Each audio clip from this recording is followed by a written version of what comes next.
Bonjour et bienvenue sur Isobourse. Vendredi 12 mai 2023, l'indice CAC 40 a terminé la semaine sur une baisse hebdomadaire de 0,24% à 7414 points, portant son gain à 14,54% depuis le début d'année 2023.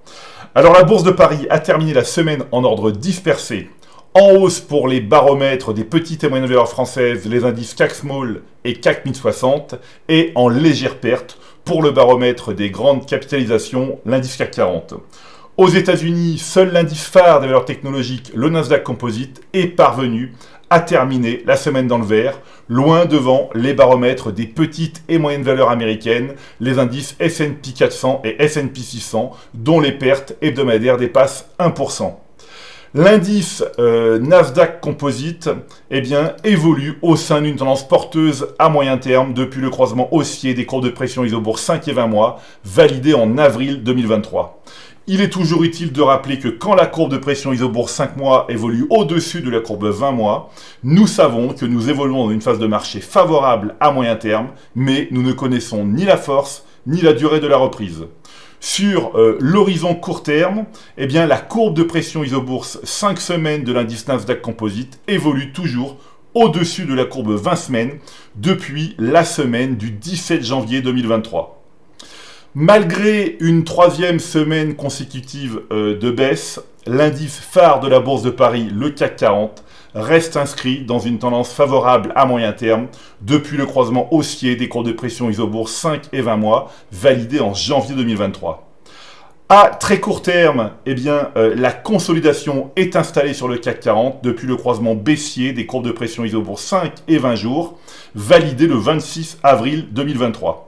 Alors c'est notamment dans les phases de respiration que les investisseurs ont souvent tendance à couper aléatoirement leur position en portefeuille.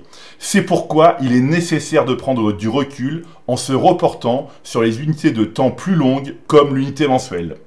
Plus largement, à l'exception de l'indice des petites capitalisations françaises, le CAC Small, et des baromètres des petites et moyennes valeurs américaines, les indices S&P 600 et S&P 400, sur lesquels l'incertitude persiste, les bourses de Paris et de Wall Street sont bien orientées à moyen terme. Sur le plan des actions maintenant, l'analyse des valeurs du SBF 120, l'indice représentatif des titres les plus liquides de la bourse de Paris, montre que le pourcentage d'actions positives à moyen terme évolue toujours au-dessus de 50% malgré un certain tassement. C'est pourquoi il faut rester sélectif, conserver les valeurs dont la tendance moyen terme est positive et rester à l'écart des autres.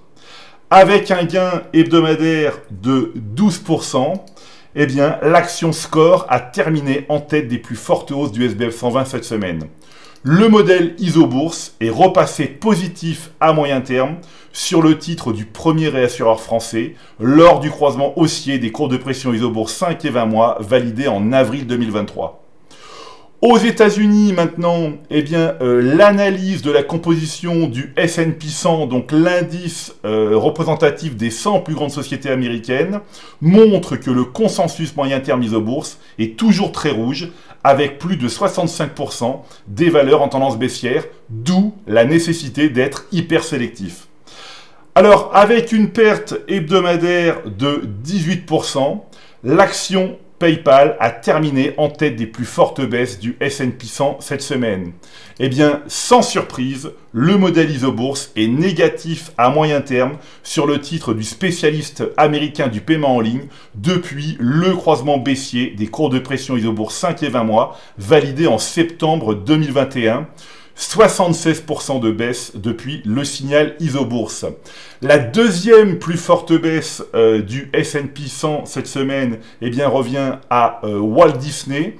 Walt Disney, là également, sans surprise, le modèle Isobourse est négatif à moyen terme depuis le croisement des courbes de pression Isobourse 5 et 20 mois validé en septembre 2021. 47% de baisse depuis sur le titre Walt Disney. Voilà, donc il est donc très important de rester à l'écart des valeurs dont les courbes mensuelles sont négatives. Voilà, écoutez, c'est maintenant à vous de faire le point de vos valeurs en portefeuille avec Isobourse. Je vous donne rendez-vous pour ma prochaine chronique et d'ici là, restez avec nous sur Isobourse.